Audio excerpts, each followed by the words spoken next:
പെട്ടെന്നൊരു ബ്രേക്ക്ഫാസ്റ്റ് അല്ലെങ്കിൽ സ്നാക്കോ ഡിന്നറോ ഒക്കെ കൊടുക്കാനായിട്ട് കുട്ടികൾക്കും വലിയവർക്കൊക്കെ ഒരുപോലെ ഇഷ്ടമാവുന്ന ഒരു സംഭവമാണ് കേട്ടോ മക്രോണി. ഭയങ്കര സിമ്പിളാണ് ഇത് ഉണ്ടാക്കാനായിട്ട്. നമുക്കതുപോലെ ലഞ്ച് ബോക്സിലൊക്കെ കൊടുത്തു വിടാം കേട്ടോ. അപ്പോൾ ആദ്യം തന്നെ കുറച്ചൊന്ന് ഓയിൽ എടുത്തിട്ടുണ്ട്, 1-2 സ്പൂൺ അത്രയും മതി. ഏത് ഓയിലായാലും കുഴപ്പമില്ല കേട്ടോ, നമ്മൾ വെളിച്ചെണ്ണ എടുക്കാതിരിക്കുകയാണ് നല്ലത്. പിന്നെ അതിൽക്കൊരു 4-5 വെളുത്തുള്ളി ഒന്ന് കട്ട് ചെയ്ത് ചേർത്തിട്ടുണ്ട്. പിന്നെ അത്യാവശ്യം വലുപ്പമുള്ള ഒരു സവാള, ഒരു ചെറിയ കഷ്ണം ക്യാപ്സിക്കവും കൂടെ ചേർത്തിട്ട് ഇതിനൊന്ന് വഴറ്റിയെടുക്കാം. ഒരുപാട് അങ്ങ് നമ്മൾ ബിരിയാണിക്കൊക്കെ ചെയ്യുന്ന പോലെ അല്ലാണ്ട് വഴറ്റേണ്ട ആവശ്യമൊന്നുമില്ല, കടിക്കുന്ന പരുവൊന്ന് മാറി കിട്ടിയാൽ മതി. അപ്പോൾ ഞാൻ നന്നായിട്ട് വഴറ്റി കിട്ടാനായിട്ട് ഇതിലേക്ക് കുറച്ചൊന്ന് ഉപ്പ് ചേർത്ത് കൊടുക്കുന്നുണ്ട്. എന്നിട്ട് നമുക്ക് ഒന്നൊന്ന് വഴറ്റിയെടുക്കാം. ഇത് ഞാനിവിടെ മോനിക്ക് ലഞ്ച് ബോക്സിലൊക്കെ കൊടുത്തു വിടുന്ന ഒരു റെസിപ്പിയാണ് കേട്ടോ. പെട്ടെന്ന് ചെയ്തെടുക്കാനും പറ്റും, രാവിലെ എണീറ്റ് അധികം മെനക്കെടൊന്നുമില്ല. പിന്നെ ഇതിലേക്ക് അത്യാവശ്യം വലുപ്പമുള്ള നല്ല പഴുത്ത ഒരു തക്കാളിയും കൂടെ ചേർത്തിട്ടുണ്ട്. ചെറിയ തക്കാളി ആണെങ്കിൽ 2 ചേർത്ത് കൊടുക്കണം.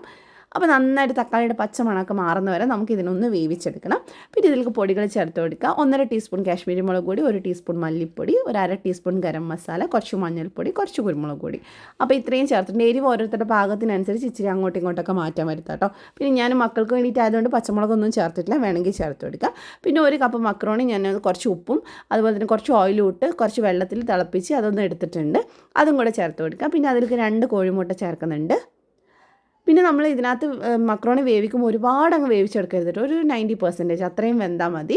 പിന്നെ 1 ടേബിൾ സ്പൂണോളം അല്ലെങ്കിൽ ഒരു 1.5 ടേബിൾ സ്പൂണോളം ടൊമാറ്റോ സോസും കൂടെ ചേർത്തിട്ടുണ്ട്. ഇനി എല്ലാം കൂടെ നന്നായിട്ടൊരു മീഡിയം ഫ്ലെയിമിൽ വെച്ച് മിക്സ് ചെയ്തെടുത്താൽ തന്നെ സംഭവം സെറ്റാണ് കേട്ടോ.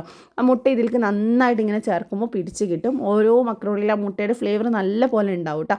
അപ്പോൾ ഇത്രയേ ഉള്ളൂ. ഇനി നമുക്ക് ലാസ്റ്റായിട്ട് കുറച്ച് മല്ലിയിലയും കൂടെ ഇട്ടിട്ട് സെർവ് ചെയ്താൽ സംഭവം അടിപൊളിയാണ്. അപ്പോൾ ട്രൈ ചെയ്തൊരു ഫീഡ്ബാക്ക് അറിയിക്കുക. ഇതുപോലത്തെ റെസിപ്പീസ് ഇനിയും കിട്ടാനായിട്ട് ധ്യാൻസ് കണ്ണൂർ കിച്ചൻ ഫോളോ ചെയ്യാൻ മറക്കണ്ട. അടുത്ത വീഡിയോ കാണാം. ബൈ.